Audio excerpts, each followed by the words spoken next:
5, 4, 3, 2, 1. Salah podcast. Itu mah podcast sebelah. Yo, Yotcast kembali. Episode perdana. Yotcast itu adalah podcastnya Adio dan Tio. Karena kita sama-sama belakangnya Yo, jadi ya Yotcast lah. Oke. Gimana bro? Kayaknya kita malam-malam begini rencana jam 9:30 jadinya jam Ini udah jam 11 ya. 11. Tapi Tapi ya namanya nggak apa-apa lah. bapak-bapak mah jam segini masih Santai. on aja ya. Karena tugas negara ada banyak hal yang kita mesti kerjakan di waktu, bukan waktu senggang ya, memang kita punya porsi untuk melakukan tugas-tugas ya, jadinya bisa ketemunya malam gitu bro. Jadi mudah-mudahan malam ini juga langsung di-upload nih. Jadinya yang kali ini nggak live stream ya. Karena tadi dicoba-coba masih ada kendala gitu. Ya namanya juga belajar lah, kita belajar streaming gitu ya. Ya. Nah kalau misalnya para pendengar kita apa sih namanya nggak tahu, ya. belum ada ya. Belum. Ya kalau kalian yang nonton ngelihat ini ya tampilannya sederhana. Tapi mudah-mudahan di episode berikutnya kita udah lebih cantik lagi tampilannya, kualitasnya lebih oke. Ya syukur-syukur kalau bisa nabung beli webcamnya lebih proper. Ya betul. Kadang-kadang kamera juga menunjukkan kualitas juga kan, bisa tambah menarik. Bro, ngomong-ngomong kayaknya podcast ini kayaknya bukan buat semua orang deh nih. Gue mengira ya. Karena, maksudnya gimana? Karena kita ya lo kan orang marketing ya, tahu kalau misalnya kita mau nembak menyasar ke semua kan pasti kan nggak efektif gitu kan. Jadi memang kayaknya kita ini karena kita bapak-bapak di usia 40-an, kayaknya yang dengerin juga cocoknya untuk bapak-bapak usia 40-an gitu ya. Atau ya 30-an lah persiapan menjadi bapak-bapak 40-an kayak kita gitu. Anyway, life starts at 40 dan podcast juga, Yotcast juga starts at our 40s. Iya betul. Jadi nggak ada kata terlambat ya, yang ada kata telat.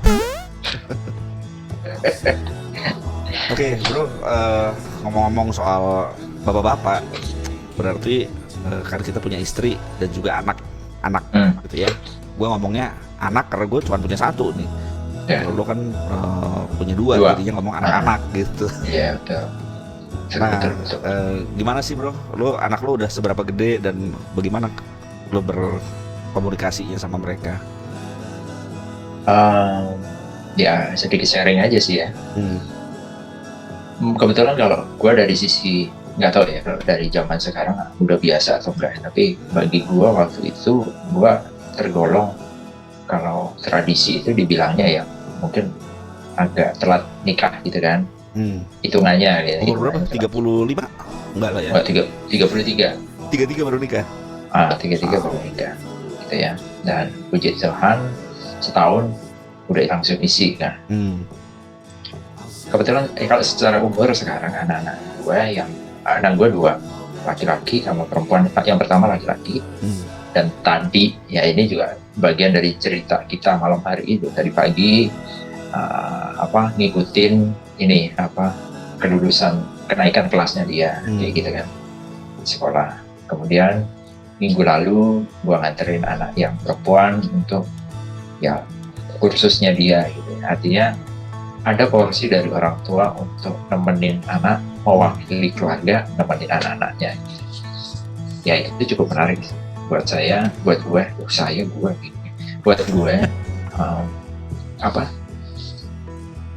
menariknya gini. Kalau sekarang kan itu hitungannya tetap ya. Kenapa? Nganter anak les, nganter anak ambil rapor, itu kan tugas negara tuh. Nah iya itu. Bukan cuma nganter istri ke pasar doang yang tugas negara kan. Betul. Dan lebih enak ada sesuatu yang menjadi kesenangan ya Pak, dibilang sebagai orang tua, karena kebetulan ya kayak lu, teman-teman gue di kantor, semua juga mereka juga kadang bercerita tentang anaknya masing-masing.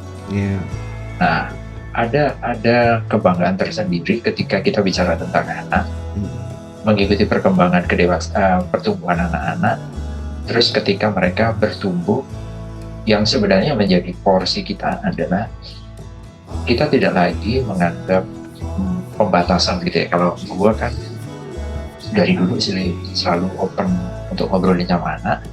Itu yang enak itu diskusi jadinya. Itu yang paling gue suka gitu ya. Jadi ada diskusi ya, mungkin nanti kita bisa diskusi kalau udah agak gede dong ya. Kalau masih kecil kan belum bisa kali ya. Ya, tetapi gua berbekal dari pengalaman, karena kan anak-anak gua kan dari kecil memang nggak diserahkan ke mbak gitu kan. Kita memang membesarkan anak-anak dari kita sendiri gitu ya, dari menemani mereka gitu. Ya mereka waktu itu ada pembantu, cuma nggak porsinya bukan sebagai pengasuh anak gitu. Jadi lebih banyak kita. Nah dari situ sih memang yang ngikutin ya, kayak lu kalau misalkan belum SMA masih sekarang SD ya. SD ya. Naik kelas 6 ya. Nah tapi itu kan udah mulai diskusinya udah mulai gencar juga itu kalau anak-anak dari segitu kan. Keinginan mereka, udah bisa pikir sendiri. Mereka. Gue ingat dulu zaman anak gue waktu kecil seumuran masih SD kalau nggak salah, itu pernah dia marah ketika kita jalan-jalan di mall karena dia pengen beli sesuatu gitu.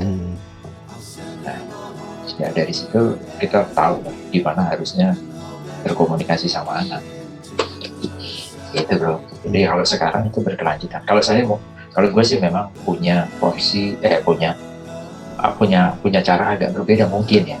Gimana tuh? Gue itu punya prinsip gini, ketika kita bisa ngajarin anak untuk ngomong atau berdiskusi, mendingan kita ngomong. Jangan sampai anak itu lebih banyak ngomongnya daripada orang tuanya, karena lambat makin besar dia akan menguasai kita. Bukan masalah untuk itunya, tapi dia makin banyak mendikte kita. Gitu. Kalau itu mungkin kalau ada ikutan terus gitu.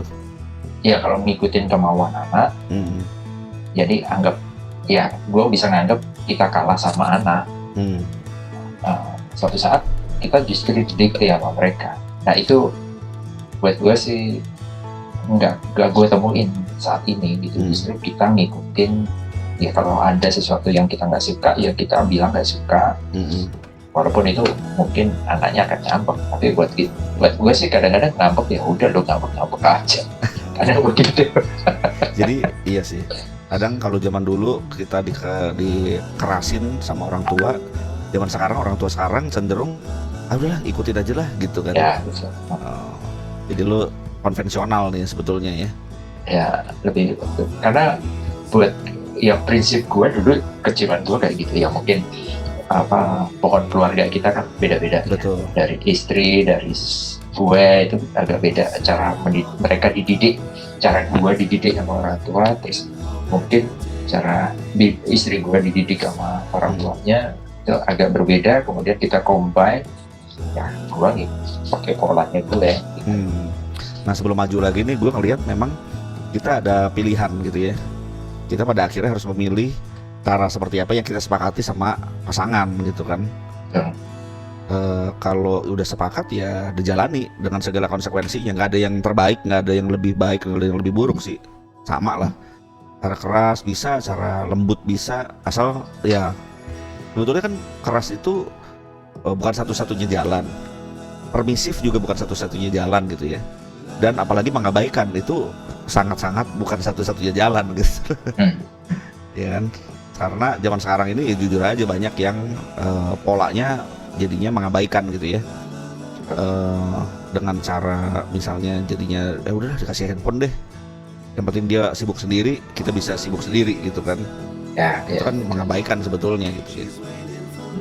Tapi juga keras, ada screen time gitu kan, dibatasin, nonton TV kah, main game, handphone dibatasin semua, ya itu juga salah satu cara gitu ya. Ya kalau ke ekstrim dua-duanya sih ya pasti ya jatuhnya nggak baik lah kalau ekstrim gitu ya. Tapi semua itu kan ada tujuannya kan, tujuannya supaya nurut. Kalau misalnya kalau yang cara lo ya di lo punya pendapat ini ya, anak harus nurut lo, ngikut lo ya, itu kan pilihan gitu. Nah, tapi memang kita harus siap sama itu sih konsekuensinya sih kalau menurut gue. Gitu. Tapi sebenarnya pemahaman nurut itu bukan gue juga nggak mau dengerin mereka, Mm-mm. tapi tetap ada komunikasi. Cuma kadang-kadang gini, kalau dari sisi anak kan kadang mereka nggak melihat artinya ada keinginan dan kebutuhan itu kan mereka mungkin belum bisa misahin gitu. Dan kalau sudah ada ya istilahnya Jawanya, kalau udah ada kartnya mereka kepengennya segera kan. Nah Harus kalau gitu. Kalau gue sih ngasih pilihan gitu. Ngasih pilihan artinya masih ada dialog sih sebenarnya, ada dialog, dan itu sampai sekarang yang gue lakuin modelannya seperti itu. Nggak semuanya yang dia minta mereka minta dikasih, kita turutin. Tapi kadang kita melihatnya ini kalau itu suatu kebutuhan ya, malahan kadang-kadang gue beliin gitu kan. Yang dia harapinnya misalkan A gitu ya, misalkan biasanya kan mereka kebatasin harga karena segini gitu ya. Kadang-kadang akan ada sisi bagusnya ya gue tambahin gitu. Bukan dari sisi untuk itu, tapi itu nggak diutarakan di depan. Jadi dia dapat lebih dari yang dia kira gitu ya, yang dia harapkan ya. Gitu. Tapi kita juga melihat bahwa itu memang benar dibutuhin. Kalau kita nggak butuhin ya seadanya yang dia minta ya itu. Tapi memang itu ya, gue memang berprinsip itu sih, anak itu nggak harus dapat selalu yang dia inginkan, karena ya itulah hidup gitu kan. Kita pengennya jadi direktur ya, semua juga pengen gitu kan, dengan gaji dan fasilitas segala macam, tapi kan tidak semua menjadi seperti itu gitu kan, contohnya. Lalu nggak harus sekarang juga gitu kan. Nah itu adalah menurut gue sih adalah life skill gitu ya, keterampilan hidup. Keterampilan hidupnya cemen banget sih, cuman menunggu ya, lo cobain aja. Kalau menunggu itu membuat lo sangat tersiksa, berarti lo kurang cakap dalam menunggu gitu kan. Memang kadang-kadang kita bisa sih, misalnya wah Pak beliin ini harganya berapa, 100.000 misalnya, oke, bisa kita kasih itu gitu ya, dan kemudian dia main itu bisa seru banget, tapi kayaknya perlu dilatih menunggu gitu. Ya, malah kalau ya ini bagian sharing aja. Malah sekarang gue memberi tantangan buat mereka gitu kan, bahwa ke depan itu ya kita nggak tahu, rezeki anak kan beda-beda kan, proses itu kan mereka akan hadapi. Tapi kalau gue punya prinsip, gue mesti ngasih tahu untuk sesuatu yang sudah gue tahu, kenapa nggak kita kasih tahu ke anak-anak. Contohnya misalkan ke depan itu ya karena kita sudah melihat bahwa teknologi itu akan begitu mendominasi, ya lo mesti belajar sesuatu dari teknologi itu untuk bisa mengikuti perkembangannya ke depan. Kalau kamu nggak mau kesusahan nantinya gitu. Karena kan sekarang ini kita bisa melihatnya gini, orang-orang tua kita yang udah usia lanjut kan sekarang ini semuanya kita teknologi. Mereka agak sedikit mengalami kesulitan untuk berkomunikasi menggunakan teknologi itu. Ya, gambaran itu bisa kita berikan ke mereka, ke anak-anak bawah. Itu loh, kalau bukannya mereka nggak mau belajar, karena waktu itu memang belum ada teknologi itu. Tapi sekarang ini ada, dan ke depan tuh jauh lebih modern, lebih canggih. Kalau sekarang aja kamu nggak pelajari, nggak pahami, ke depan kamu akan gagap untuk sesuatu itu. Dan ya itu hal-hal yang sederhana. Gue sih ya agak sedikit bagi gue memberikan gambaran itu sesuai dengan kebutuhan kan. Ada di dalam pekerjaan kan memang melakukan hal-hal yang demikian, dan itu gue ceritain ke mereka. Share gue gitu, papamu lagi ngerjain ini loh. Ngobrol sama teman bisnis pun kadang-kadang kayak tadi sore kita ngobrol, pas kita lagi ngopi di belakang, pas ngobrol gitu ada telepon masuk, ngobrolin tentang ya kerjaan.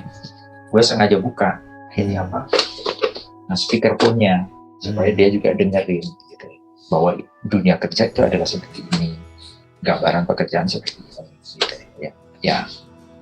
Kadang kalau udah selesai gitu mereka tanya, oh ini kenapa begitu, kenapa begini, ya kita jelasin. Nah buat gue itu salah satu model komunikasi gue sama melibatkan anak ke kerjaan kita gitu ya. Ya sebenarnya nggak masuk detail ke pekerjaannya, tapi informasi yang mereka tangkap bahwa ini ada problema seperti ini yang disampaikan oleh partner kerjaan bapaknya kayak gitu. Bapaknya menjawab seperti ini kan, itu jadi gambaran juga. Oh ya, kerjaan kayak gini seperti itu. Tapi kan kita nggak selalu rasional ya. Kadang-kadang kita juga emosional nih. Ya. Nah, pernah nggak sih kalau misalnya lo sedang emosi gitu ya, terus kemudian main tangan, pukul, atau ngomong yang kasar gitu ya, yang menyakiti hati anak gitu, atau ya tindakan lain lah yang membuat anak sakit hati gitu. Pernah nggak sih kita? Kalau lu gimana bro? Kalau gua, ya itu kembali lagi, mungkin pohon keluarga yang ada di gue, gue nggak diajarin seperti itu. Nggak pernah punya contoh gitu ya? Nggak pernah punya contoh itu, dan gue juga memperlakukan mereka tidak seperti itu. Emosi pernah, marah pernah ke mereka, karena ini cukup fatal sih sebenarnya. Tetapi itu bukan kesalahan mereka, juga sebenarnya keteledoran kita sebagai orang tua. Anak gue itu pernah tanpa sengaja menggunakan kartu kredit.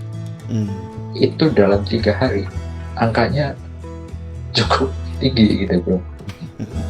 Karena jadi waktu itu ada kita punya iPad, dan ya waktu itu anak-anak masih kecil. Ada game. Dan kita nggak nyadar bahwa itu nge-link sama iTunes-nya si iPad itu yang ada kartu kredit. Mainlah game. Waktu itu kita nggak nyangka gitu ya, dia bilang, "Papa, aku dapat poinnya gede-gede." Ya kita diem aja gitu. Nggak tahu aja, deng ada notif di handphone. Thank you for your purchase. Wah, itu emosi sekali. Ya kaget kan, kita nggak membeli sesuatu yang kita nggak nikmati, maksudnya kan. Yang kita bayarin aja. Iya, tapi itu ada kesalahan di sisi itu juga ya, security-nya ya, maksudnya untuk verifikasinya mungkin bisa auto transfer apa segala macam gitu. Ya waktu itu ya udah agak cukup lama sih. Waktu itu kan belum sistem verifikasi nggak semodern sekarang juga secara teknologinya. Dia hanya kartu kredit, ya udah. Walaupun kartu kredit kita ada limitnya, tapi kalau masih di angka range limitnya juga ngagetin juga. Iya. Nyesek juga kalau misalnya kita nggak pakai, tiba-tiba harus bayar sesuai limitnya itu. Ya, itu ada limitnya 5 juta aja atau 10 juta aja. Wah. Tapi ada sesuatu yang bisa ditangkap di situ. Dan itu menjadi pelajaran buat mereka. Dan itu mereka belajar karena apa? Bapaknya waktu itu emosi, gue terus terang emosi. Jadi bukan tangan tapi omongan ya, verbal ya? Omongan, verbal. Dan itu kita yang gue kasih contoh terus terang waktu itu adalah biaya sekolahnya dia. Jadi duit kartu kredit yang kebayar itu, yang ketarik itu sama dengan kalau dia waktu itu gue ilustrasikan itu sama dengan 3 tahun sekolah. Gue udah mikir-mikir berapa bulan 3 tahun lah. Lemes bos. Aduh. Ya. Papa kan poinku gede. Seru. Ya, tapi ya ada di situ. Nah terus lu ngomong sesuatu yang menyakiti mereka ingat gitu? Atau ya nggak tahu. Gue lebih pada penekanan konversi ya, dan itu selalu gue pakai. Tapi nada lu tetap kayak ngomong kayak begini atau langsung kamu kenapa jadi tinggi atau jadi keras gitu? Oh enggak, mereka nggak tahu ya, dari kecilan mereka sepertinya mereka sudah tahu kondisi bapaknya ketika marah. Gue kalau marah itu kan cuma cukup naikin tinggi sedikit ya, nggak terlalu tinggi. Naikin tinggi sedikit dan cepet, itu mereka udah nangkep. Udah tahu nih babi gue marah. Aduh. Kadang gini, ada lagi yang lain kadang kalau udah nge-repeat 3 kali perintah, mereka udah tahu. Ya, Dan tapi mereka taunya gimana? Maksud gue, apakah lu pernah kan gini kayak misalnya main tangan pukul gitu, itu kan efek shock terapi lah kira-kira begitu ya. Nah kalau lu mengulang perintah sampai 3 kali, lalu mereka ngerti, oh ini si papa marah nih gitu. Itu bagaimana taunya? Apakah pernah taunya dari sisi kita atau taunya dari anak dong, dari anak. Oh. Anak tahu bahwa itu udah lu 3 kali udah marah, nggak mungkin ke 4 kalinya nih gitu. Gue tuh sebenarnya cukup bilang sekali. Ya. Nada kedua memang agak sedikit di oktannya lebih apa tone-nya lebih kuncinya lebih kunci tinggi gitu. Oke. Ya jadi sebenarnya cuma di situ aja sih. Sebenarnya sih 3 kali itu udah kalau kebangetan. Kadang jujur kadang gue pernah salah.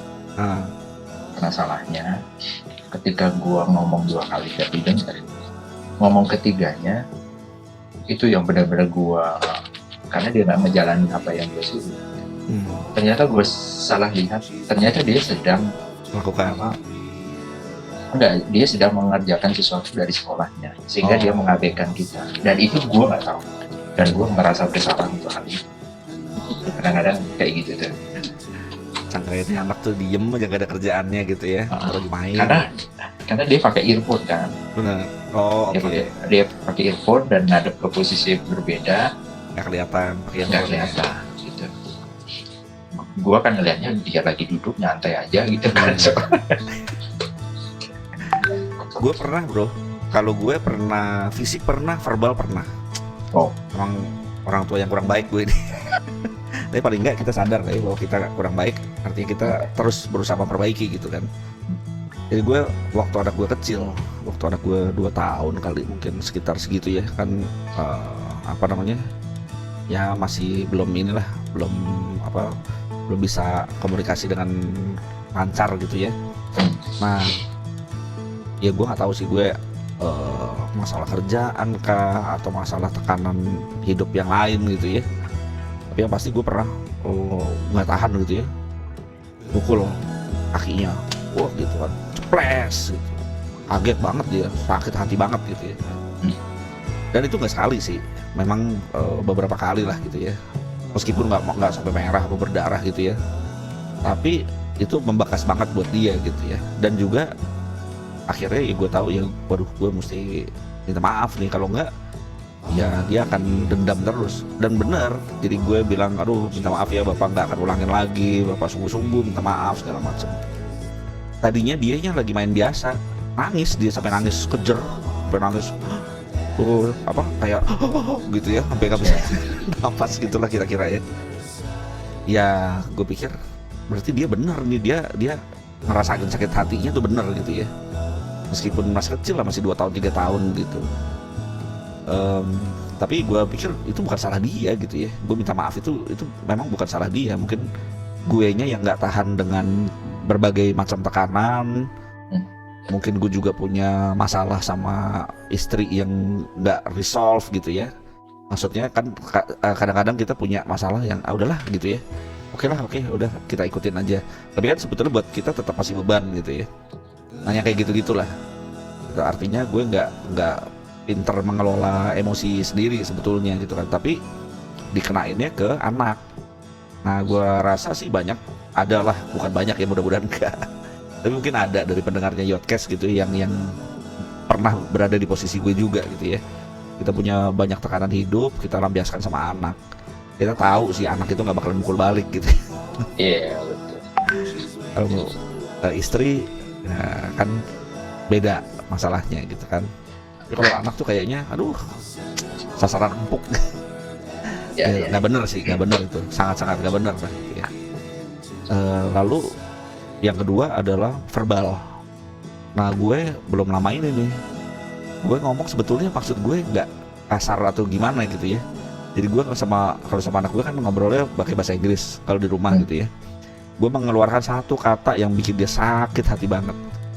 Gue bilang ya kira-kira gini ya, kalau lo nggak bantuin bapak atau nggak bantuin ibu, kamu lihatlah di rumah apa yang bisa dibantu gitu kan, ya kamu useless.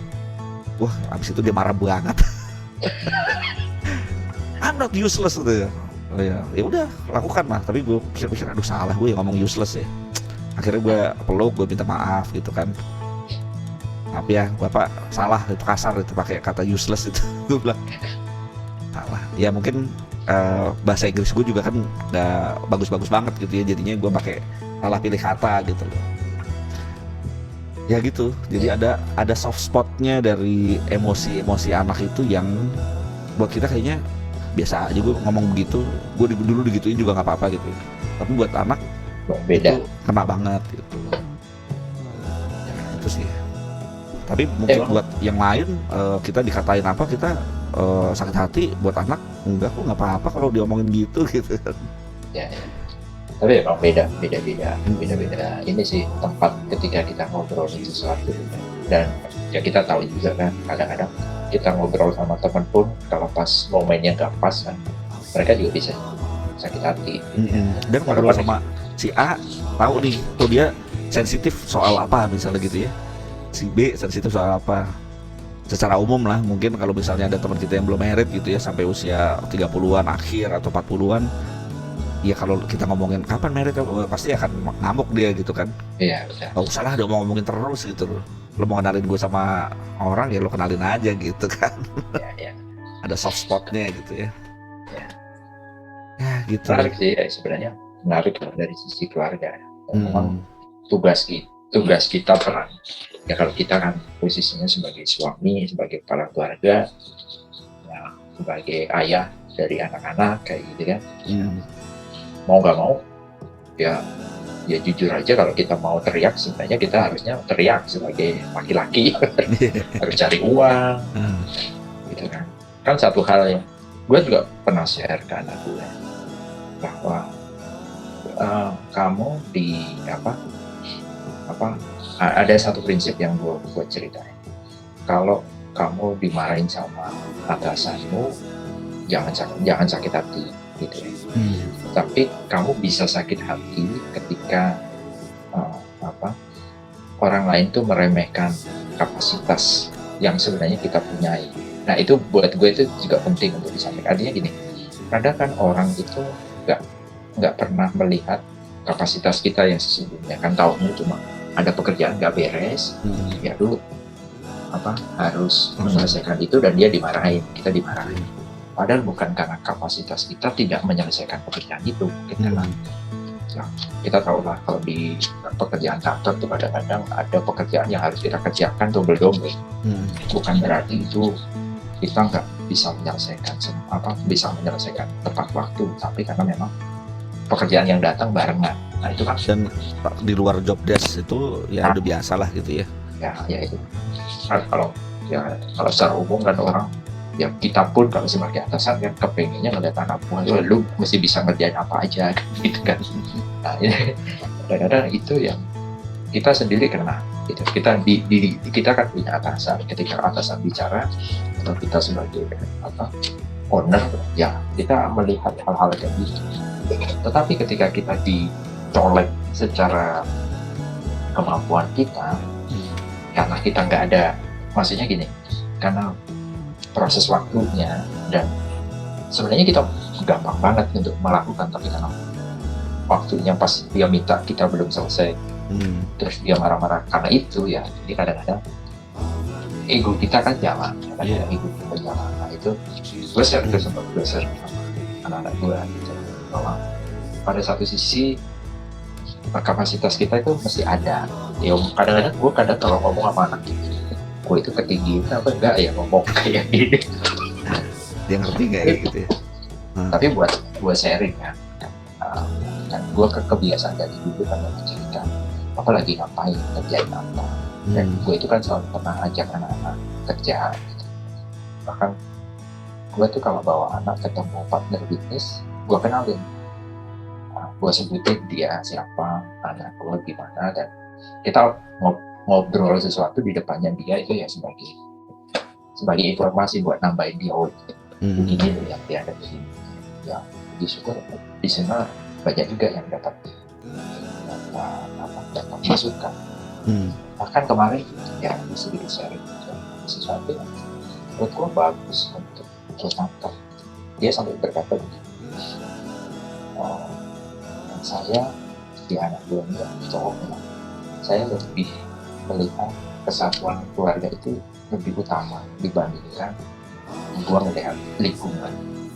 Jadi dia melihatnya gitu apa, keluarga itu menjadi harapan, keluarga itu jadi harapan. Jadi sesuatu yang kalau ada sesuatu di dalam diri itu, gue pasti akan larinya ke keluarga inti.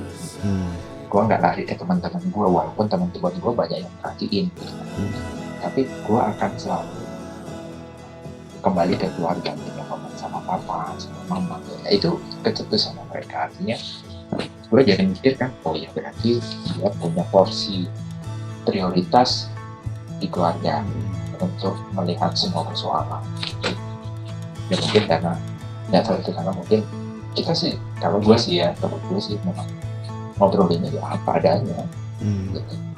Gue sih kalau ngomong nggak punya duit ya gue ngomong gue nggak punya duit hari ini, gue nggak punya duit. Jadi kalau lu mau minta duit gue udah ada, gue bisa. Tapi kalau lu lagi banyak duit nggak ngomong-ngomong. Mereka tahu kalau mereka tahunya gini, karena dia bukannya apa, kadang tanpa mereka omongin gue, karena ini kan ini gue cukup ini bijak juga ya. Jadi mereka itu kan dikasih apa namanya rekening, dibikinin buku tabungan masing-masing kan. Nah, gue lakukan itu untuk transfer gitu, tanpa mereka omongin. Ya nggak gede-gede amat sih sebenarnya, tapi ya gue mereka ini loh gitu. Ya dia udah tahu lagi dapat duit ya gitu kadang. Kalau bisa kasih ya, bisa berbagi berkat ya sama anak-anak. Itu masuk dulu. Tapi ngomong-ngomong ya, kalau misalnya kita balik lagi ke itu ya, misalnya kita berkonflik lah sama anak gitu ya, gue sih ngebayangin nih kalau kita nih, gue tinggi 170 cm kurang lah ya, 165 lah kira-kira gitu ya. Gue ngelihat orang tingginya 2 meter aja, gue bilang gila ini orang gede banget gitu kan, 2 meter nih. Kalau anak kita dibandingkan kita kan pasti dia ngeliatnya ke kita gitu, oh bapak gue gede banget gitu. Selain dari memang badan gue gede gitu kan. Tapi kan istilahnya kalau misalnya kita mukul anak ya tentu dia ngelihat kita kayak ngelihat Goliat gitu ya, mana berani lah gitu ya. Gue sih ngebandinginnya gitu. Kalau misalnya ya kalau orang-orang bilang kan ya lu pick your own size lah, lu kalau mau berantem ya cari orang yang seukuran lu lah, kira-kira gitu kan. Jadi memang pada saat kita melakukan kekerasan yang fisik misalnya gitu ya sama anak, ya berarti kita sebetulnya ya kayak pengecut juga sih, beraninya sama yang kecil gitu kan. Bukan tandingannya. Coba lo ke gym, cari badan yang gede, kata-katain. Pasti mungkin mikir. Tapi ada sesuatu loh yang kita juga bicara perhatian. Kadang cara mereka melawan itu bukan secara fisik ya kan, kita melihatnya secara itu kita melihat melawannya secara fisik. Dari sebuah perkataan saja mereka itu juga bisa menusuk kita. Mereka bisa tajam, pengertian menusuk itu. Omongan mereka itu bisa tajam ke kita kalau kita salah mendengarkan mereka. Gitu. Jadi sebenarnya dari sisi kita ya memang harus memahami gitu. Oh iya, benar, mereka membutuhkan sesuatu untuk yang cara mereka cuma bisa ngomong, nggak bisa secara fisik. Termasuk juga ketika mereka marah dalam versi mereka. Jadi mungkin yang cara melawannya itu. Tapi kalau gue dapetnya omongan seorang anak kepada orang tuanya itu jauh lebih tajam kalau dia itu omongan yang ini, karena omongan teman itu kan bisa kita anggap ya biasa guyonan. Tapi kalau anak yang betul-betul itu kan enggak, anak ngomong begitu nggak mungkin dia nganggap guyonan dong. Contohnya gimana contohnya? Contohnya gini, ya sebenarnya ini nggak terjadi di keluarga gue sih.